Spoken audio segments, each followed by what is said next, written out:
continuous random variables and probability density. Till this point, we learned about discrete random variables, right? We learned about discrete random variables. What are discrete random variables? It can take discrete values and they represent discrete set of events. That is, in the previous lectures, we had seen the example of bags with fruits. So in that case, we had a random variable called b. This used to take what values? It used to take values w and b, right? W used to represent white and b for black. So it used to represent whether your bag is white or black. So these are discrete values. Similarly, there was a random variable that we used to represent fruits, which used to represent whether the fruit is apple or guava. Similarly, discrete random variables can take different discrete values. Let's say if it is numbers, it can take numbers like 1, 2, 3, 4, etc. The next step for us is to understand about continuous random variables. So you are clear with discrete random variables, right? It can take only particular discrete values. In terms of continuous random variables, the difference is they can't take one particular value. That is, let us say continuous random variable. They can take one particular value like 1, 2 or 3. Instead, they vary over a range. That is, they can say, let us say x is a random variable which lies in the range of, let's say, 0 to 1. These sort of applications, our continuous random variable is used. So instead of finding the probability, let's say previously we used to find probability of x is equal to 1 for discrete random variables. Continuous random variables are used when you find probabilities, let's say, in the range of 0 to 1. What is the probability that a random variable x lies in the range of 0 to 1? Here you can't say x is particularly equal to 0 or equal to 1. Instead, you're finding it in a range. That is, are the chances, likelihood that x lies in this range of between 0 to 1. So let us take an example. Say p of x is my probability density function, p of x.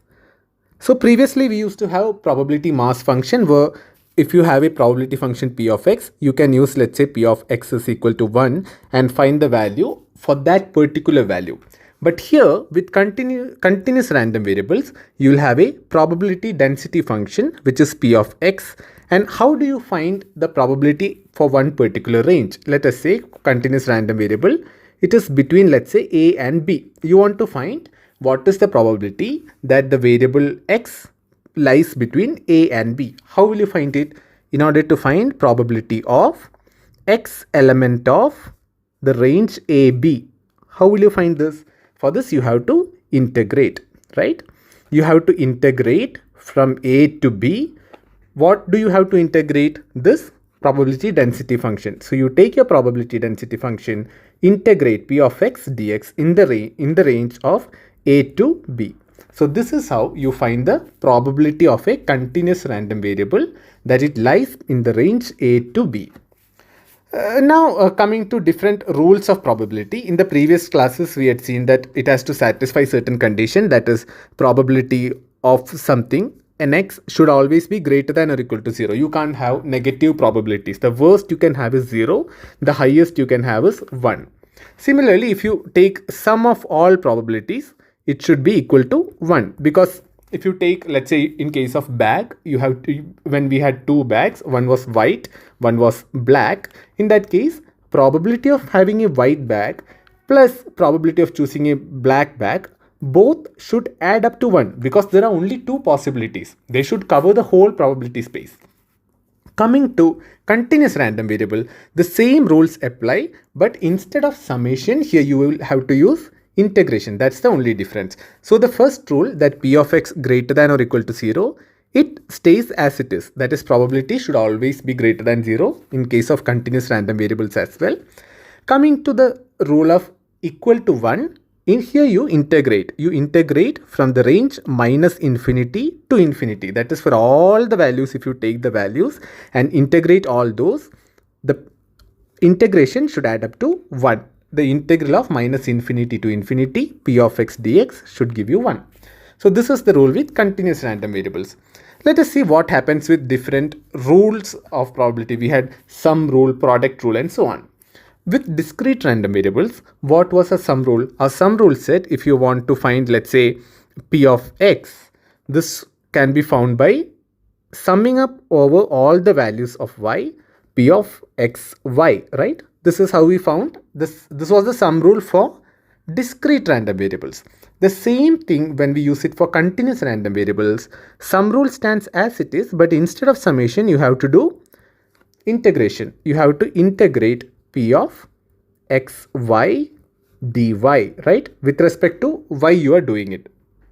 So this is how you find the probability of x. Coming to the product rule. What is the product rule in terms of discrete random variables? We had p of xy is equal to probability of y given x, that is given that x has already occurred, what is the probability of y, into p of x. This was a product rule in case of discrete random variables. So here you don't have any summation terms. So in case of continuous random variable, this product rule holds as it is. Okay, p of xy is equal to p of y given x into p of x. One more addition to this I have to do before I conclude this lecture.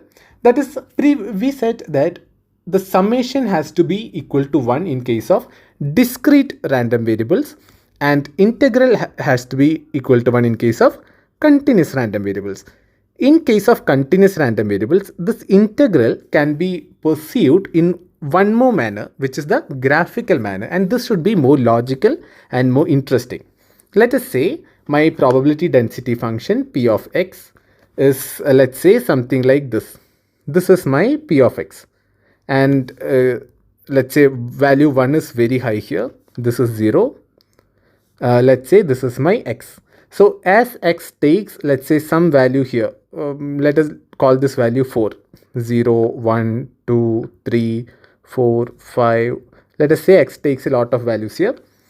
Let's say around 4 you have the peak of your probability density function, and this is your probability density function. Okay. Now, in order to find the probability over a range, there is a very cool idea. That is, you can find the area under the curve. For example, this is your curve. If you want to find what is the probability that it lies in the range between 3 and 4, what can you do? You take the area under the curve. Let me take another color. From 3 to 4, take this area and find the area under this curve, that is this area. This area will be equal to the probability that your random variable lies in the range of 3 to 4, which also means this should also go in accordance with the rule that the integral of over the complete range should be equal to 1. So we had said that your integral over complete range, that is from minus infinity to infinity, if you do a p of x dx integral, it should be equal to 1, which means if you take the area under the curve through considering the whole curve, this total area should add up to 1, right?